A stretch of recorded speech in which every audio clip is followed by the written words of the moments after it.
দীর্ঘ বিচারিক প্রক্রিয়ার মধ্য দিয়ে আন্তর্জাতিক মানদণ্ড বজায় রেখে আজকে আওয়ামী ফ্যাসিস্ট শেখ হাসিনা তার 2 দোষরের বিরুদ্ধে রায় ঘোষিত হয়েছে। এই রায়ে ন্যায় বিচার প্রতিষ্ঠা হয়েছে। আইনের বিধান অনুযায়ী সর্বোচ্চ সাজা প্রদান করা হয়েছে। আইনের শাসন ও ন্যায় বিচার প্রতিষ্ঠায় দৃঢ় প্রতিজ্ঞ বিএনপি এ ব্যাপারে জনগণকে সদা সর্বদা সচেতন থাকার আহ্বান জানাচ্ছে। আজকে যে রায় হয়েছে আপনার মানবতা বিরোধী অপরাধের আদালতে, সেই বিষয়ে আমরা আমাদের প্রস্তাব অফিসিয়ালি যেটা গৃহীত হয়েছে সেটা আপনাদেরকে আমরা জানাচ্ছি।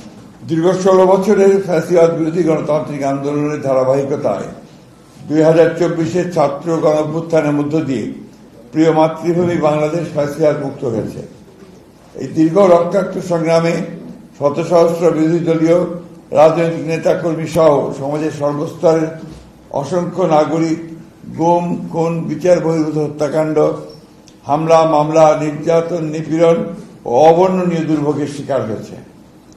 অবশ্যই ছাত্রগণ অভ্যুত্থানে ছাত্র জনতা, শ্রমিক, নারী, শিশু সহ সহস্রাধিক নাগরিকের আত্মদান, অন্ধত্ব, চিরপঙ্গুত্ব বরণের মধ্য দিয়ে ইতিহাসের জঘন্যতম ফ্যাসিস্ট শেখ হাসিনা আওয়ামী বাকশালী শাসন আমলের পতন হয়েছে। সারা বিশ্বের জনমত এবং বাংলাদেশের জনগণের দাবি প্রত্যাশা ছিল যারা পতিত স্বৈরাচার ও তার দোসরদের মানবতা বিরোধী নৃশংস জঘন্য হত্যাকাণ্ড এবং গণহত্যায় অপরাধের বিচার হয়। আন্তর্জাতিক অপরাধ ট্রাইব্যুনালের দীর্ঘ বিচারিক প্রক্রিয়ার মধ্য দিয়ে আন্তর্জাতিক মানদণ্ড বজায় রেখে আজকে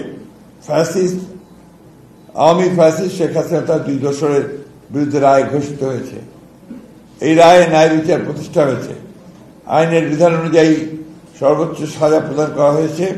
ফ্যাসিস্ট শেখ হাসিনা তার দোসর সাবেক স্বরাষ্ট্রমন্ত্রী আসাদুজ্জামান কামালের, পুলিশের সাবেক আইজিপি চৌধুরী আব্দুল্লাহ মামুনকে বিচারিক প্রক্রিয়ায় সহযোগিতার কারণে প্রাপ্য সাজা কমিয়ে 5 বছর কারাদণ্ড প্রদান করা হয়েছে। আইনের শাসন ও ন্যায় বিচার প্রতিষ্ঠায় দৃঢ় প্রতিজ্ঞ বিএনপি এ ব্যাপারে জনগণকে সদা সর্বদা সচেতন থাকার আহ্বান জানাচ্ছে। একই সাথে বিএনপি অন্যান্য মামলায় অভিযুক্তদের সুবিচারের দাবি জানাচ্ছে।